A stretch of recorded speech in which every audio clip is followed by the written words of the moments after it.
Hello guys, good morning. So, nako diri sa sakyanan as usual, may my morning routine. Tungod sa akong anak. So, usually have breakfast sa sakyanan and I drink coffee. So, kuno na po vlog mga beshi. So, I think itong topic karon siguro mag-story time na lang ta.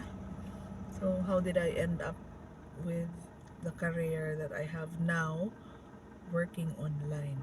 Actually, it's a very long story. Pero it all started like mga 13 years ago, 14 years ago. Grabe rin ka dun guys. So, itong mga uban niya.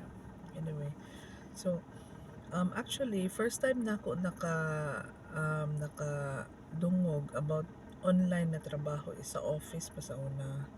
So, trabaho ko call center sa una sa Cebu. Na ako'y kauban nga story siya nga naa daw ko na siya client na siya part-time job. So na-curious ko unsa man na ada siya client na siya mga task na ginahimo sa client. So curious kay ko ato pero wala gyud ko idea gyud sa pagkuan. Pero first time na ako nga na nakadungog yun. And then another also a friend sa work gihapon, mention gyapon niya daw kuno mga kauban sa church, mga VA daw kuno, mga VA. Kung sa man ang VA, unsa man ang VA ba? Virtual assistant daw kuno. Ano ko, mo ba? So nagyapon mga client na mga tasks sila sa client. So anak yapon, so dungog lang ko ato, mga dugay na kay trabaho pa ko ato sa una. Then nag-resign ko sa work and then uli ko sa Cagayan. Then tanaw-tanaw sa internet. Then I got in touch with a former colleague, and then mo gyapon nag-update sa life. Then mo gyapon sulti niya nga nagtrabaho po daw siya online. So ko asa man ka nagkuha sa imong mga clients. Ito na ko na curious kay I finally have the time to look at it, to learn unsa ba kana ang ilahang kuan sa mapagkuha og cliente. So mo na to ana siya nga ay sa Odesk man. So mo na siya nag-sign up ko sa Odesk, created my profile there. Dili pa to, Odesk is Upwork now. So ang Odesk actually is the name of Upwork before. So nag-sign up ko sa una kay sayon naman kaayo sa karon kay mura mag-screen pa nila ha ma-approve imong profile. So una mag-sign up lang mura kag nag-sign up sa Facebook. So sign up ko din pagyapon ko unsay wag gyapon ko kabalo unsay akong himuon gyapon.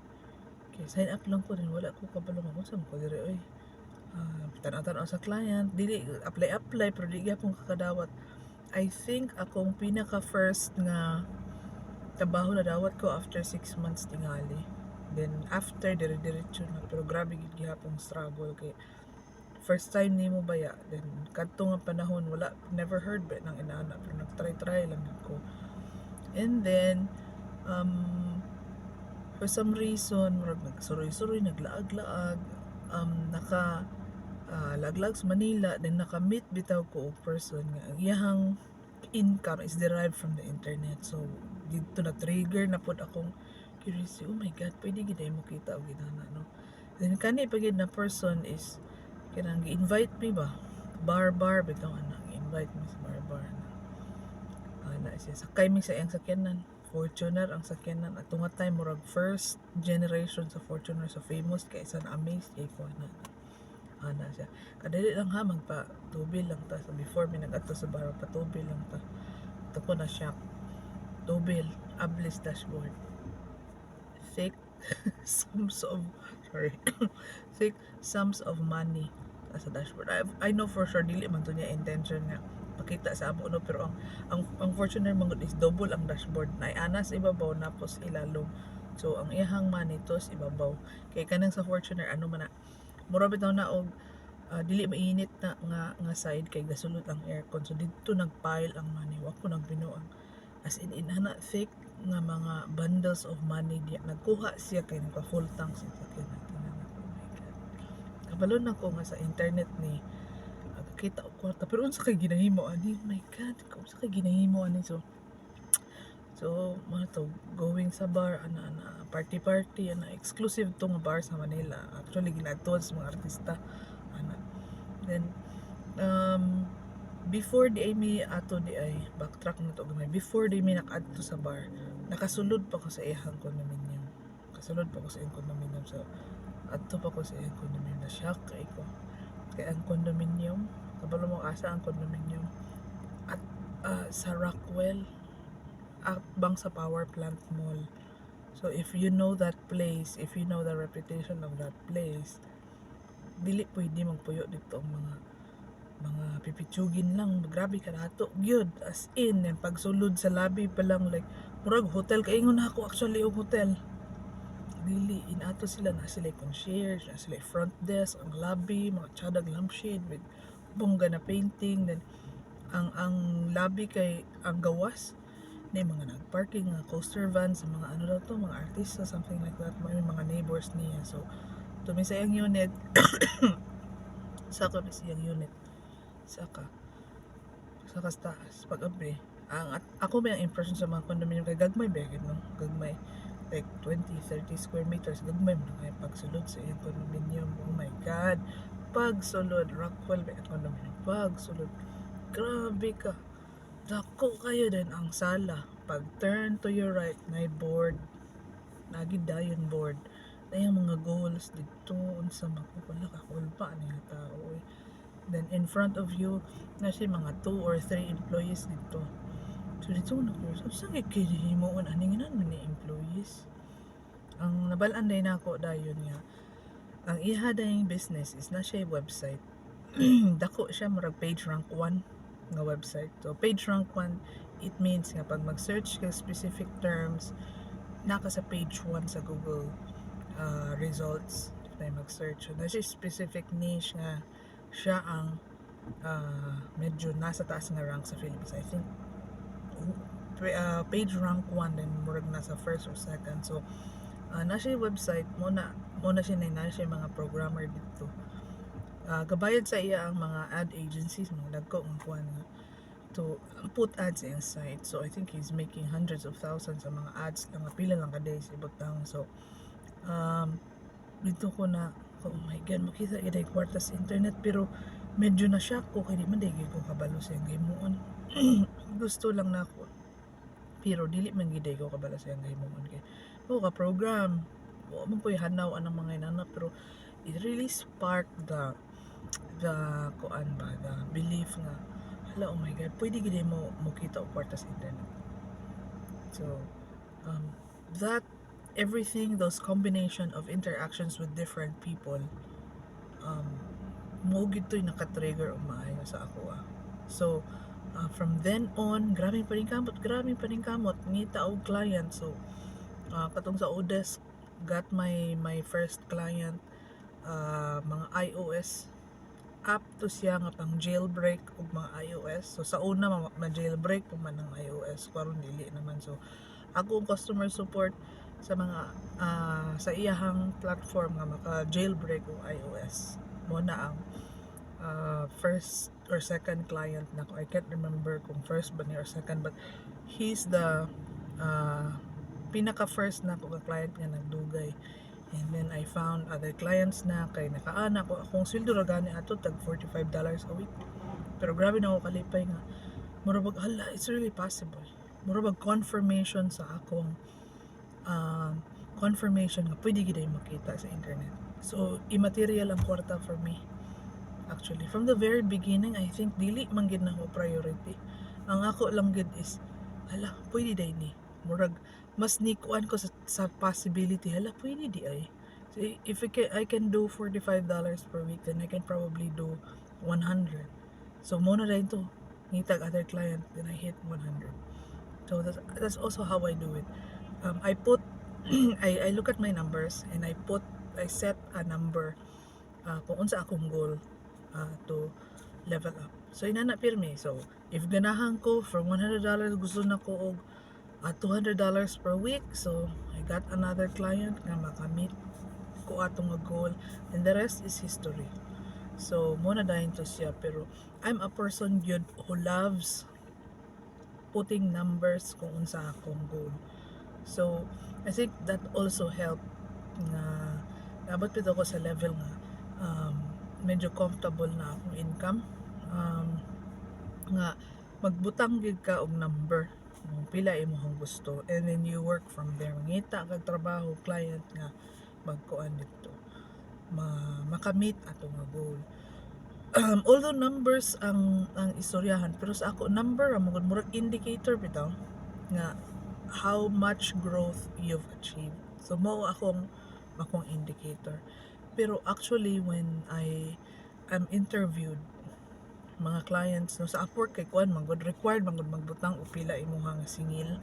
Pero actually sa mga interview no, if pangtan-on ko kung pila gid akong gustong sweldo, I can't even answer. Kasi dinod lang dili na ako gyud priority nga mo kita ko that much. Murag it happened nga murag na lang bitaw siya og murag fruit from your sincerity nga motabang sa kliyente. So everything, whatever ang mga salary, whatever salary nga gihatag sa ako, mga rates nako, wala gid na ako ipangayo. All of them, ang client gid ana ang ni willingly determine sa rate. So every time pod gyud nga mo sulod ko og work sa isa ka kliyente, dili gid ako priority. Akong output no, the way I work is not according to pila akong sweldo. So I think most na ang reason siguro nga nakadugay kay ko ani nga industry kay dili na ko sa priority gyud. Murag ang income mo follow mo gud na, where mo follow na if you're really good at what you do. And then sa online nga trabaho, unlike sa office nga trabaho, ang uban kaingon nila pag online ang trabaho, pwede ra sila magbanjing-banjing, ma-monitor whatever. Pero actually sa tinuod lang mas ma-monitor ang mga nagtrabaho online kaysa sa nagtrabaho sa office. Mas ma-monitor siya kay ngano makita man imong output. If Upwork pug ka, ga screenshot ang imong screen na mag-screenshot ana pirmi kung unsa na imong output, imong clicks and all that. Pero sa office nga work pwede yung copy-copy, di ka matrack no, wala imong boss diya magkuang kaon no, mag-copy-copy no, bahalang mag-inom pa kag beer. Sa online nga trabaho dili man na kaayo kuan ang mga kliyente nga dapat mauni mo na first time siguro, pero most of the time dili gyud.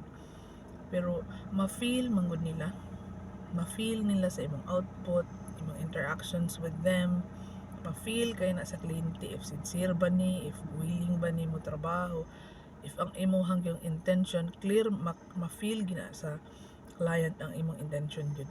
Na if you're there just to make money, or if you're there that you sincerely want to help the client, ma-feel gid niya. And ani mo tuog yun ko na the universe will reward you kung sincere ka sa imong ginatrabaho.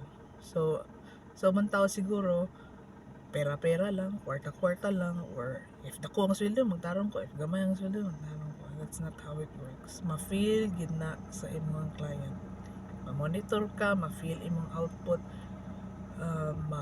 makita gina nila if kani nga person worth keeping ni, kung ani honest ba ni ana siya. So if gusto ko magdugay ani nga career, just ang pinakapuhunan gid no, ang imong pagka-sincere gid nga motabang.